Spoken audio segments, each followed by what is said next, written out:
Bill O'Reilly from BillO'Reilly.com and a friend of the program. Bill, I want to ask you quickly your thoughts. Have you ever met Ruth Ginsburg?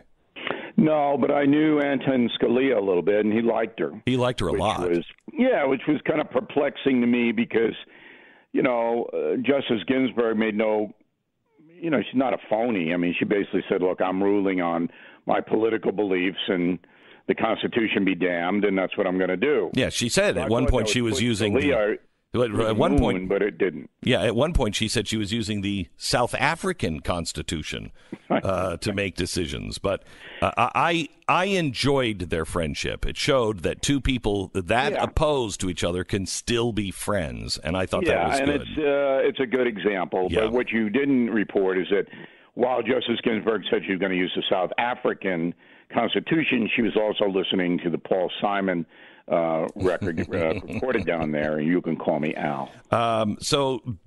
Bill, let's start with Broward County and Palm Beach County. Totally ignores me. I can't believe it. Is that allowed? Yeah, it is. It is. Okay. It is. Let's talk about voter fraud. Do you believe voter fraud is happening? How does this play out? What should the government do? Complicated issue because, Broward County is a problem, always has been historically.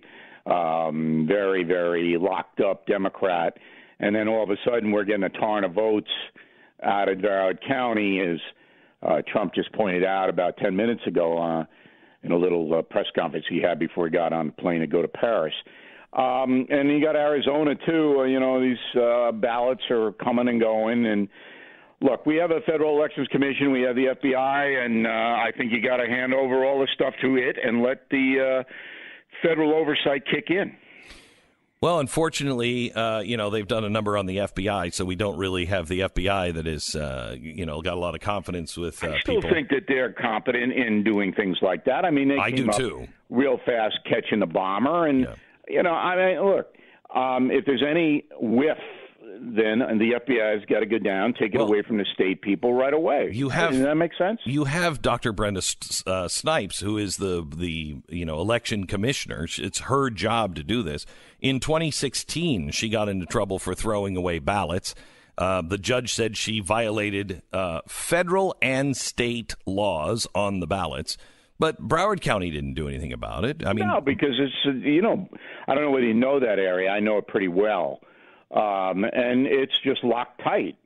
Well, it is. I know by Democrats top to bottom. It is the county with Stoneman Douglas in it, and we know that they didn't do anything for the people on the school board who were obviously, had hinky things going on with the shooting.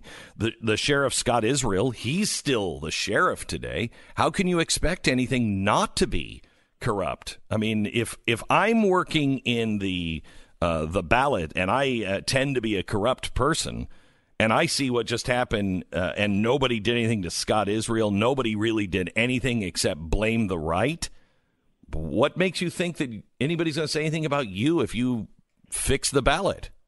Well, look, speculation is not really useful here.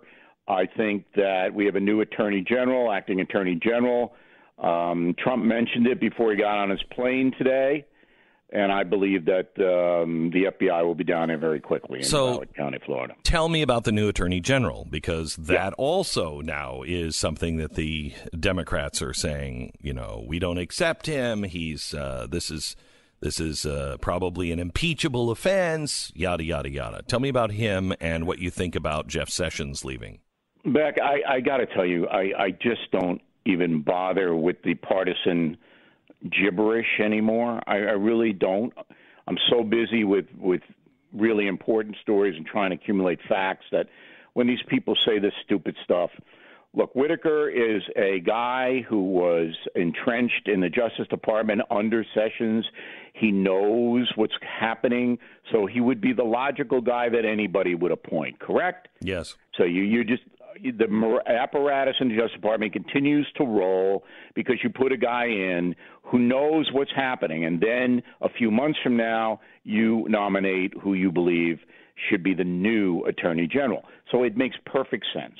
Now, Whitaker is on record as saying that he didn't believe the Hillary Clinton investigation was conducted properly. I believe that will be proven beyond a reasonable doubt by the Inspector General's report that's going to come out soon. He's also, skeptical about power given to Robert Mueller and other special prosecutors, as anybody should be. All right, so I don't see any problem with him, number one. Well, hang on just a sec. Wait. Remember that Joe Manchin, who, was supposed to be this guy who was going to, he was going to come from both sides. He's the guy who came out yesterday and was talking about impeachment for the president because of this. Yeah, somebody teed him off in the Trump administration. That's all personal. Okay. Somebody did something. So Manchin is really, now that he won, it's scorched earth. Yeah. Sessions looked befuddled in the job from day one. Mm-hmm. I said on many different issues. Where's the Attorney General? Why isn't he taking a more aggressive posture, i.e. sanctuary cities? Mm-hmm. All of that. He just, when you're a senator or a congressperson, part of your job, and sometimes all of your job, is being diplomatic and trying to raise money and trying to backslap and schmoozerama and all of this. That's not what Elliot Ness should be doing. He's supposed to kick doors down and get bad guys. That's the kind of attorney general I would like.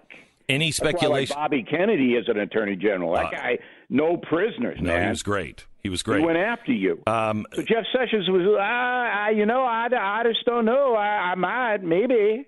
Come on. So who do you think it might be? Chris Christie is speculation. Lindsey Graham. And as soon as I said it, everybody said it. I said on BillO'Reilly.com on Wednesday it's going to be Chris Christie, and then Thursday everybody said it. Because Christie is owed. Trump owes him. And Trump even said it today in his little impromptu press conference. So that's, if you're going to place a bet, that's who you place your bet on. How do you feel about that? I don't know. Christie, a tough guy. Yeah, I know. Tough guy. I know, right? Yeah. I don't know if I want my chief. Didn't really run the state of New Jersey that well. Yeah. Justice Department, big thing. Mm-hmm. I don't like. I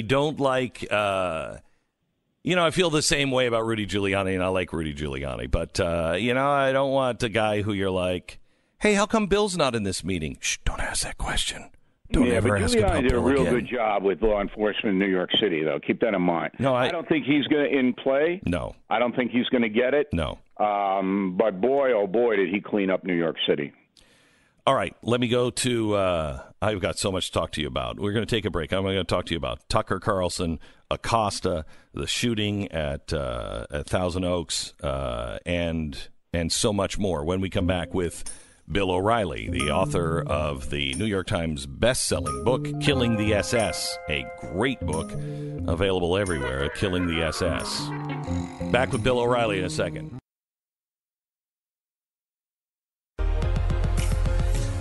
Glenn Beck.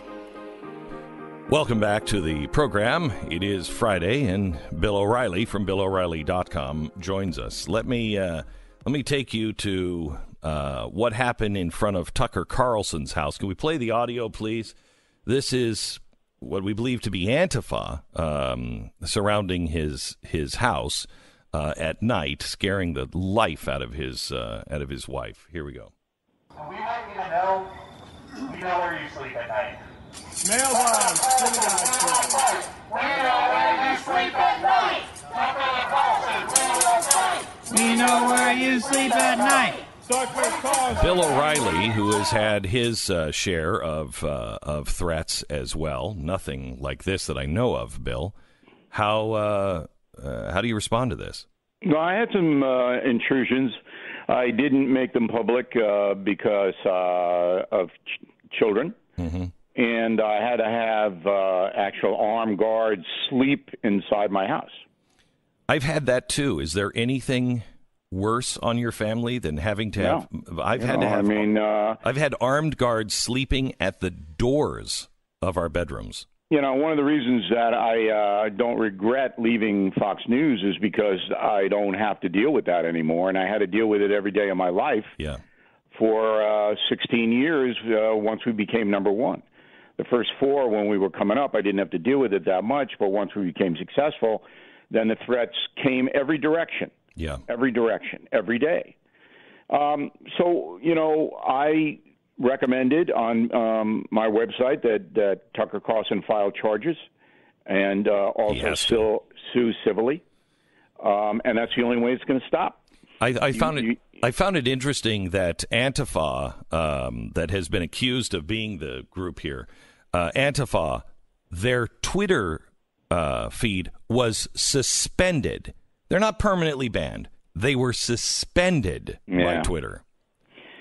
Well, look, whoever did it deserves to be punished, and I didn't hear anybody condone it. Even the far-left loons aren't condoning it. I will tell you that this is exactly what happened in the late 1920s, 1930s in Germany. Exactly. There's no difference. Also happened in 1919 here in America, and in the mid 30s here in America as well. But not to the extent. No, the fear fear paralyzed them. Yeah. Beck, if these people aren't punished, then this is going to escalate to where, as you said, somebody's going to get killed or badly hurt. We're headed to 1968. Let me play that audio again. Just real quick, play the beginning of that audio, please. We want you to know we know where you sleep at night. Stop. That individual, Tucker Carlson said, was on his show recently, and he said he recognized the voice. I had 2 people tell me last night that they also recognized the voice. This is before Tucker said anything. And they said, this guy was just on Tucker's show. Yeah. You can take that audio and they can voice print that. We will find out who that guy was if he's in the public eye. Yeah, and if the D.C. police investigate it. But everybody's watching now. The whole country's watching. And, Mr. Carlson himself I would absolutely file a lawsuit against these people for putting my family in danger. Bill, we talked about this earlier this week, and it kind of goes here. What we saw in the original vote, I don't know how it's going to turn out now, was that the American people turned down the real strident right in Romney counties, and they turned down the crazy left all across the country, which told me that we have a big portion of America that is just not interested in this kind of fight. Do you agree with that? I think they fear these people, these kinds of real committed zealots who will stop at nothing to advance their political agenda. I think they're feared by independent Americans who say this isn't our country, this is not what we want. And there's an article today in the Wall Street Journal that Elizabeth Warren is finished. I believe that to be true.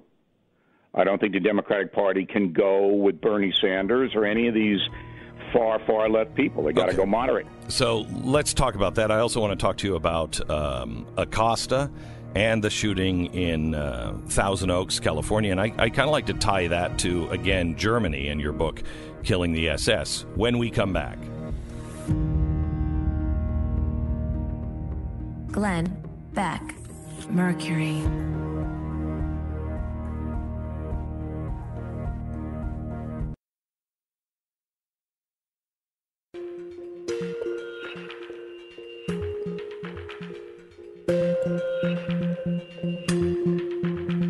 You're listening to the Glenn Beck Program. We're with Bill O'Reilly. I've got 3 topics I need to cover here in the next 10 minutes, so we want to move quickly. But, Bill, first of all, let me ask you about Elizabeth Warren. You said you thought she was done because she was too far left. Would you include Cory Booker and Spartacus in that, and Bernie Sanders? Yeah, and Gillibrand and the Senator Kamala Harris from California, that whole crew. that's trying to sell, socialized medicine, high corporate taxation, high personal taxation. They just can't win. What do you think? What do you think about Michelle Obama starting to move in? She's just doing a lot of things that just seem presidential. Yeah, but Jack, you know why she's doing that. She wants to displace Killing the SS as the number one book in the country. Her book comes out next week. I know that, exactly. But do you think she's a possibility of a candidate? No. Okay. No. All right. Let me She go. doesn't have the heart for that. Let me go to Jim Acosta. Yeah. Let's start at the beginning. Your thoughts. All right. I wrote a column on BillO'Reilly.com, which gets into it, and I don't have time on the Beck program. He has far more important guests than me to really get into the micro of it. But if you want to know, BillO'Reilly.com has a column. Acosta's job, Beck, as you know, is to get information to the people that watch CNN. So on a presidential press conference, his job is to ask questions. Mm-hmm. Not what he does. He makes statements, and then he tries to provoke a response. Not get a response that would be helpful to CNN viewers and they would up their information flow. No. He basically says, you call the caravan an invasion. We know that's not true. You know that's not true.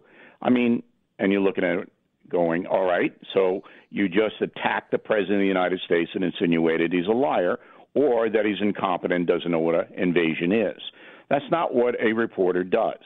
Now, if CNN wants to give Acosta a primetime opinion show, good. Their ratings are so low, he couldn't do much worse. But he's a White House correspondent. So that's out of line. And then when the president of the United States, and I've interviewed 5 of them, says, sit down, you sit down. So it's because the only thing that happens after that is chaos. I mean, what does the president do? Yeah, and that's what they want. Correct. That's exactly what they want. Right. Here's the problem with the rest of the rest of the press corps. They supported him. Honest, Beck. We've gone over this. I know. They supported him, and CNN is the worst offender of this. They should have suspended him or apologized to the They ordered him to do it. I know they're not going to do that. But they ordered him to do it. Oh, I agree with you. That's how they make their money. Correct. See, look, once Trump was president 2 years ago, once he won, then the media chieftains basically sat down and said, okay, we're embarrassed. We tried to destroy him. He won anyway. Let's make money out of it. So MSNBC under the Comcast banner, CNN under Time Warner, basically told their people, get him. Don't report on him. Get him. And then the Fox people, in response to that, basically sent out a message, we're going to support Trump. So that all the Trump supporters watch Fox and all the Trump haters divide themselves between the other two on cable news. Okay, I understand that. What I want to ask you is what I do not want the president picking and choosing who's going to be in the press corps, but I cannot think of anything because he's already tried not to call on. There has to be standards. Right. So what is the president to do other than what he did? Not the president, but the White House Communications Office is to issue standards that when the president says sit down and that's the end of the questioning, you sit down and shut up. That's the rule. And if they issue that so everybody knows what the rules are, it'll be a lot easier to enforce the rules. That's what I would do. Do you think CNN is going to abide by those? But it doesn't matter because if they don't, then they're banished. Okay. Let me move to Thousand Oaks, California. They've got a double whammy happening now. They've got another wildfire in California. Yeah. And they had this killer go on a rampage. First of all, before I get into the aftermath of that, any thoughts on that? My analysis on the shooting in the bar is the same as it was in the synagogue shooting, the church in Charleston, and the high school in Broward County, Florida. The men that have done this have one thing in common. They are isolated from society. They are loners. They live on the internet. They are emotionally disturbed individuals who, in the 1950s and 60s, when you and I grew up, would have been isolated by society. People would have seen their behavior outside. Now you don't have to go outside. Okay? You can live on this machine and talk to other people as screwed up as you are. And then finally, when you look around and see your life means nothing and you don't believe in anything, you have no relationships with anybody, then you say, I want to end it, but I'm going to take people with me. All right? And that's what happens. It's the same scenario over and over and over. There is a really powerful video that is out of this mother whose son was not killed in Vegas, but was there, survived, and then was killed here. And you can understand what she's saying because, you know, her son was just killed. And right. She's saying, I want gun control. Now, it's not appropriate to talk to the mom about this at this point, but California has the strictest gun control in the nation.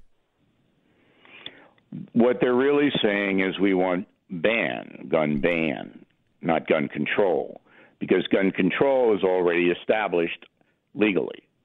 It's already there. They want ban of guns. Okay, so anybody possessing a gun, you have to give it up or we arrest you. That's what the left wants. Okay, they want to disarm the entire population, particularly with handguns and AKs, things like that. That's where they're going with this. So gun control is impossible. Mm-hmm. Criminals will always get guns. They don't abide by the law anyway. And they want is a complete, total ban. And when you hear that, that's what they're talking about. Right, and the ban will work out even worse because the only it leaves people defenseless. Yes. If you're in a rural part of America, I mean, they would let you have a rifle. They wouldn't take hunting rifles away. But if you want to protect yourself with a handgun in a dangerous neighborhood, they would absolutely take your right away if they could. Let me go to two pieces of audio here. I want your comments. First is Chris Cuomo last night, and then it's followed by Chris Matthews. Listen. The only consensus there is in a canard, and here it is. First, I would like to offer my thoughts and prayers, because that's what you do when you offer thoughts and prayers. You mock those who lost loved ones, because if you gave it any thought at all, you would never walk away from any of these without figuring out a better way to deal with them. Okay, stop now. Let me... talking about mock. Now, let me play Chris Matthews. And what do we do? We do it because somebody's a nut, or this guy, a nut has a gun with a nut with a gun, whatever it is, somebody with an attitude, a bad life experience, whatever it is. The easiness with which you get a semi-automatic Glock, which is beep, beep, beep, beep, beep, beep, beep. It doesn't take any intelligence or skill or talent to use one of these guns to just kill people in their face. And they're doing it now with some rapidity in this country. So, you're right. The moments of silence are about all that Congress has the guts to do, and it's not good enough. You mean thoughts and prayers? Yes, I'm thoughts sorry, and prayers. that should be outlawed. I know it's well-intended in some cases, but no, usually it's a throwaway line by a staffer who knocks off some script. Bill O'Reilly mocking thoughts and prayers and then calling for it to be outlawed. Look, Cuomo and Matthews play to a crew, all right? That's the only people who watch them. You don't get discretionary viewing with Chris Cuomo and Chris Matthews. The crew is largely secular, doesn't really believe in religion to any meaningful extent. And I'm generalizing now, of course. Yeah. All right? So prayers and thoughts to that crew, that's like a waste of time. And then the overall message that they send is what I just told you. Both of these individuals want gun bans. They won't say that because that becomes an extreme position. They can get in a lot of trouble, so they'll never – but they'll code it. They speak in code. The cliche is dog whistles, that ridiculous phrase. But if you look and step back and see what really drives this mass murder. It's how we are living in America. It's how we are living. But we're a free society, and there's no solution to that. So you can live the way you want to live unless you break the law. And what happens is these people, they get so isolated, so desperate, so hopeless, they decide, I'm leaving the planet, and I'm taking people with me. And that's it. And you're not going to stop that no matter what you do. I'm sorry, but it's impossible to stop it. Bill, any thoughts on, you just finished all your research with the SS. We are silencing voices. We are, talking about, banning guns. We're talking about banning speech, intimidation. You have Antifa on the street, which is, our American version now of the brown shirts. Any thoughts to leave us with? Well, I don't think that what happened in Nazi Germany can happen here. We have too much structure to prevent that. I do believe that we are heading the United States into a period of time where hatred is overwhelming the public discourse, and that did happen in Germany, and that led to power being distributed to the Nazis, who then used the power to exterminate people. That was the SS, was the arm of that. Okay, that's not going to happen here. But the hatred is going to cause people to be harmed. It is. And we commentators, you, me, and the other sane people with radio and television exposure have to keep pointing that out. And look, we got to tamp the hatred down, and we've got to recognize evil, and all of us have to collectively fight evil, which is the theme of Killing the SS. And that is our responsibility to do that, not ridiculously inflame the hatred, which is what you're seeing now in much of the media.